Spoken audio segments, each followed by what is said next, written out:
If you really want to play, these cats set aside a day. Grab your Dutch and come at me, the Juneteenth Jamboree. If you really want to spree, chicks galore I'll guarantee. Grab your Dutch and come at me, the Juneteenth Jamboree. Yeah. Welcome to Juneteenth Jamboree, an annual celebration of freedom. Today's report is from San Antonio, Texas, a place that captures the pulse of history for all the colors and all the flags of Texas. I'm your host, Harrison Eppright. As Americans, the freedom we embrace today has progressed over a long time and quite a winding road.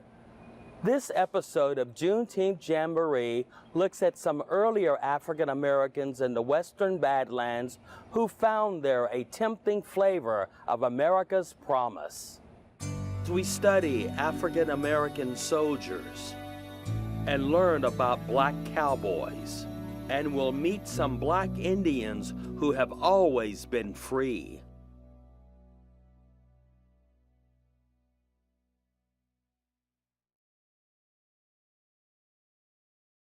Juneteenth celebrates the end of slavery in Texas. While many of our forebears were free from the get-go, others had the badge of slavery strapped, collared, or branded upon them, unable to escape bondage. Slavery has been a human practice throughout the ages. This Roman carving from 200 AD provides concrete evidence. From 1492 to 1504, Christopher Columbus led expeditions to the Caribbean islands while looking for a shortcut to the Far East. He discovered indigenous people and errantly called them Indians. Against their will, he captured them, carried them afar, and thereby introduced slavery to the New World. This was the age of discovery. European powers raced against each other to exploit both the natural resources and human bounty available from beyond the horizon, particularly the slave markets of Senegambia and West Central Africa, which led straight to the transatlantic slave trade.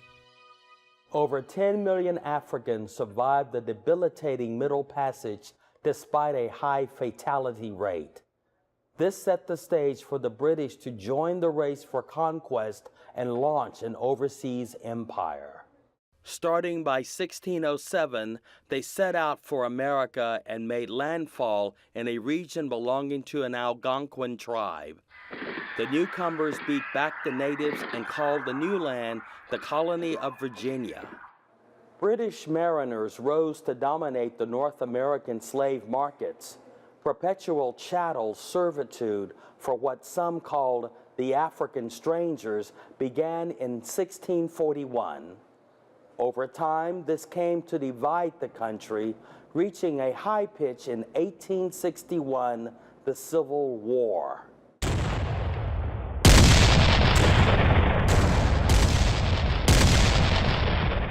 Many folks of color chose to seek new opportunities in the frontier lands. Some took a chance with the United States Army.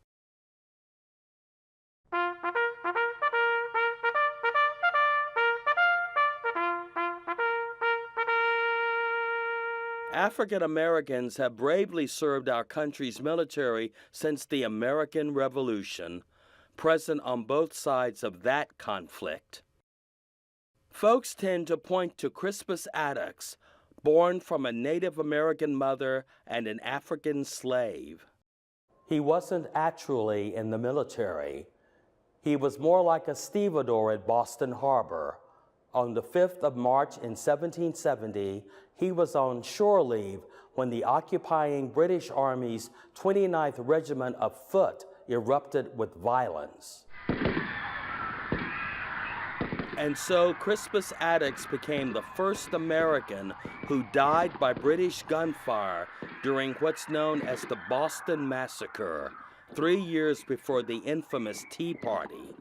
By 1775, Massachusetts became the first state to enlist volunteers of color for service in the Revolutionary War.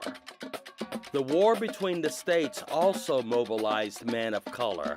The Confederate Army was down with conscripting slaves, but mostly serving in non-combat support roles like valets and cooks.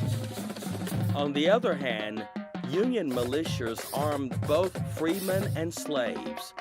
Called the United States Colored Troops, they comprised 10% of the Union Army.